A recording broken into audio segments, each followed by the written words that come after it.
Hello gamers, and welcome to my farm concept video on how to make a slime farm with only 4 blocks in Minecraft 1.21. So Mojang have just released snapshot 24W13A, and it contains a lot of things that are going to be coming in Minecraft 1.21.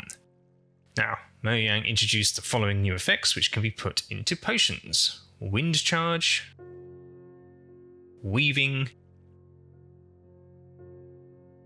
infested, and oozing. And it's the oozing we're going to be taking advantage of today. Yes, this little potion is going to enable us to make a slime farm without really needing much slime at all, almost no slimes. And I've put together this slightly crazy farm behind us, which I'm going to take you through right now and show you exactly what it does. So how are we going to do this? A slime farm without slimes. Yes, indeed. So in here we have a spider, a skeleton spawner, a spawner that we found in the world. I've made one out on this Mushroom Island here in this creative test world. But you find your spawners out in the world, right? And these often form the basis of early game farms where you will be farming skeletons, collecting the bones, the arrows, etc. to get a few early game resources. We can use this to also get slime. So how does it work? Well, the skeletons are going to be spawning, and much like any skeleton spawner, we'll drive them down to here, put them up in a water elevator, and that water elevator is going to take them way up here. And we'll come back to all this later. They're basically going to drop down. They drop about 20 blocks, take off most of their damage, and then the last little bit is taken by them being taken out by the campfires. So this is totally AFK-able, and we'll work passively in the background. Now, everything else we're doing here is the clever bit. So on top of this skeleton spawner farm, what we've done is we've put a bit of a mob bunching mechanic in here. So there's a pressure plate. The skeletons will bunch up there. Once 3 of them have waited on the pressure plate there, then that will set this circuit off. That will lift this glass block out of the way, enabling a couple of them to go through at a time. They will then get pushed to this next phase where we wait for them a little while longer. We've got a pulse extender here to keep the block open, and then we've got a really janky delay going on all the way here, and the delay kicks over to here where we've got a dispenser where we're going to have 3 potions of oozing to start us off, and that fires onto the skeletons that are bunched up there. There should always be 2 or 3 of them per potion. They all get splashed, and then this block underneath their feet is retracted, making them all fall down there. They all fall down here, and yes, then they die within less than a second usually after taking the full damage and then the additional damage from the fire. The skeletons still release the bones and the arrows, which we can collect, but now they've been splashed with the oozing. The oozing makes 2 medium-sized slime spawn every time one of these guys dies. And those are already down there on the campfires, so they just die almost instantly as well. They spawn, they die, they spawn, they die, giving us slime balls.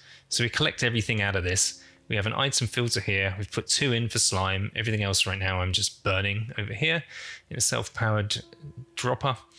The slimes we collect. We craft the slimes into slime blocks here. And the slime blocks we will pass along into this potion brewer. This is an automatic potion brewer. It's an Impulse SV design. Pretty straightforward. But it stacks up the different things. So the slime blocks will accumulate here. And we can start with 3 as our seed inside this dropper. So we've made 3 potions which required 1 slime block for the 3 potions which we brewed ourselves, and then we're going to put these 3 in here as a seed, giving us a total of 4 slime blocks. It's all the slime you need to kickstart this farm into gear and to let it all accumulate and start producing slime as a profit. You obviously put your gunpowder in here, and you put your nether wart up in the top here. That's all ready to go. Obviously for potions, you need to make sure your blaze powder's topped up, which you need to kind of do manually. And water bottles is the other thing. You need a lot of bottles. Water bottles, when full of water, do not stack, which makes them very inefficient to store. So I'm auto crafting those. Got a load of glass here. And on demand, it's auto crafted into bottles here. Once the circuit detects that we're running low, so when this hopper is not full any longer, it'll automatically ask for more bottles to be made. They get produced, they get put into this dispenser, spat into the water so they fill, and then those go into the water bottle input here, and you can see that's all backed up with water bottles all the way to that hopper. The potions get brewed, the potions get ejected and sent all the way back up here, and those go back into the system at the top here, ready to be dispensed. So we're going to start with the 3 at the very top, and the 3 slime blocks down here, and we're going to go turn this thing on, and I can show you it in action. Okay, the brewing station is away, so let's go and turn this farm on. I've just got a simple on-off light here. There we go, the skeleton spawn immediately. Usual inefficiencies with these types of farms, you know, these guys bunch up a little bit and don't always push their way through, but eventually they'll all knock their way through. Some may get stuck at the bottom of the water stream here. Again, eventually they'll all make their way through. They all push the other ones all through. There they go. We can actually speed up the game a little here. Let's set it at 5x. Normal tick speed. There we go, you can see them flying on through. So as they come along, they all get bunched up, they get pushed along, and they drop down all at once. And you can see here, the slime spawn, we're at 5 times speed here, but they spawn and immediately pretty much get taken out. Let's slow this back down again to normal game speed. You can see a whole bunch of these coming up now. They're going to bunch up. They're going to trigger the pressure plate. There we go. Usually 3 or 4 get let through at any given time. By the time it gets set off, they get splashed. 4 of them fell through. We can see them all dying down here, turning into slimes, and within about a second or 2, all the slimes are dispatched with, and we end up with slime blocks being crafted in here. Boom, boom, boom. Those go back into here, and we should already be seeing a profit on the original 3 that we put in. Yeah, there's 14 in there.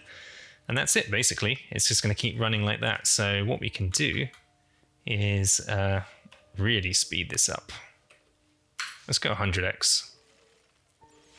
Watch this thing do its thing for just a little bit. All of the guys are going to fly on down there. Up they go. They're going to get splashed. They're going to die. We're going to get slime. And it's self-sustaining from now on, with only 4 slime blocks to kickstart us off. So if you went to a swamp or found a slime chunk, or just went caving, hopefully you might find a slime chunk where you can get some slimes, get 4 slime blocks, bring it back, and then you're going to make a farm that's going to give you all of this. You're going to get your bones, you're going to get your arrows from your normal skelly stuff. In addition, you're going to be getting slime eventually.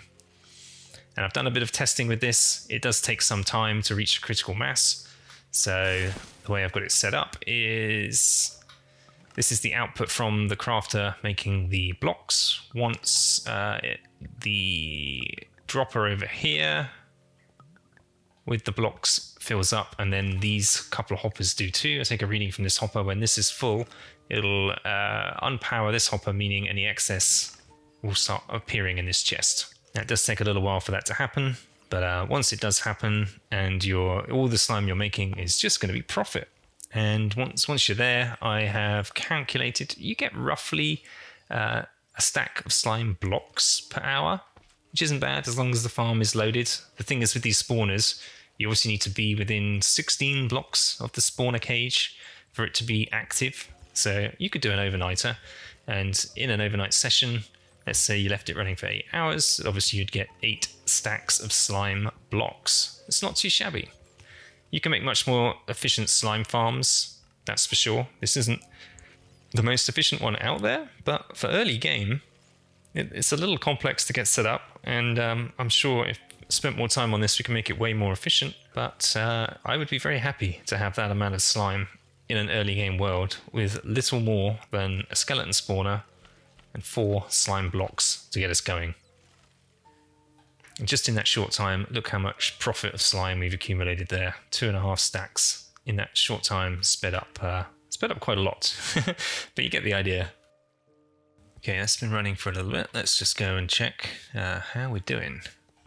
Look at that, we've got our first profit. That was good timing. So all of this is backed up, and any additional slime blocks we're making is total profit now, because we have all of this, all of this, all of this, and all of this. That's a lot of slime. Not bad at all. Now, this farm isn't perfect. It's kind of messy, and I'm sure it could be a lot better and a lot more efficient. And so I'm going to throw the challenge out there to all of you.